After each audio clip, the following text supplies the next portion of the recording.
is Hugo from Ichiban Painting. So today, this is part 2 of weathering. So how to use the salt technique that I was talking about in the last video. So the first step for this technique is to use your background color. Unfortunately, I didn't have some silver spray paint, so I used gold. Normally you would use silver to simulate metal. I could have used my airbrush paint, but the thing is that with spray paint, it's really a paint that normally adhere really well to the surface, because you're gonna be scratching it off a little bit later on. You're gonna understand fully what I mean.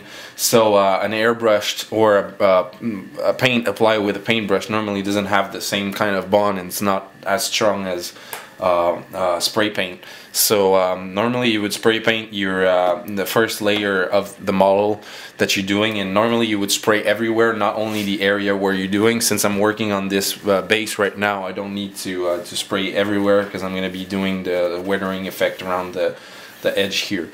This effect works on recesses and edges. Normally on larger model like a vehicle or something, it would be too much trouble to do it on a smaller model.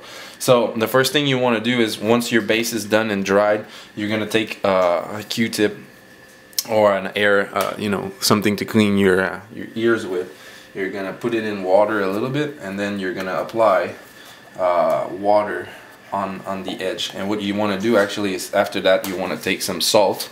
So I have some cooking salt, and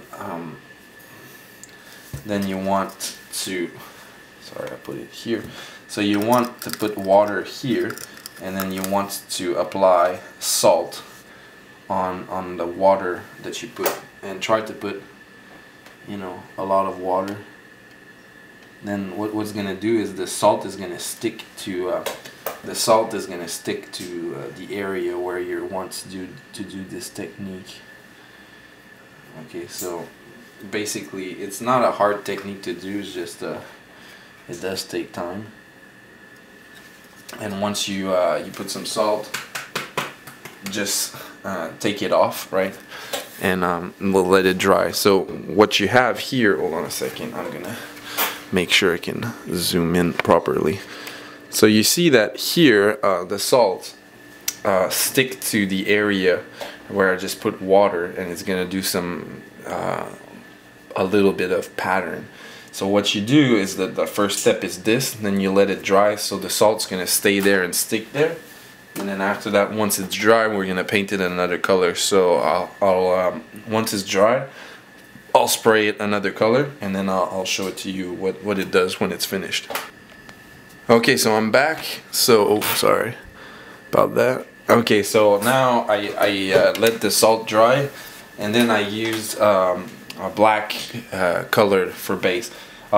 This is not going to be a technique like the other technique where you're going to have a graduation from black, from your base color to black to silver. You cannot really do that with this technique unless you overlap your salt and everything. But since you're applying salt, it's really random, so it doesn't work that well to having a paint base coat, then switching to black and then to silver. It's gonna, or your metallic color that you want in the back. It's just gonna be straight up your base color, and then you're gonna have your pattern. So once you're painted over it, what you want to do is actually go in and actually scratch your salt off from scratch your salt from the area where you put salt. And you're actually, basically what you're doing is you're really actually chipping paint off. So you can use anything. Now I'm using the same Q-tip that I used before, but my paint wasn't super dry, but it still worked pretty well. So basically here you have it. This is gonna be, hold on a second, I need to go behind the camera and focus. So this is the effect that it's gonna do. You're gonna have your salt that's sticked in, and we'll give these let me see if we can zoom in. It's gonna give these chipping effects. So really this is gonna actually look like a really good and clean effect. You could do it on a flat surface, but it's gonna look more natural and more normal when you do it on a beveled area or recesses. So this is the salt technique for doing scratches and battle damage and thing like that. If you want to do let me refocus. If you want to, I'll take a picture for you at the end of the video. If you want to do rust, you know, paint chipping, and then the base coat will be rust, then it's all about how to prepare your base.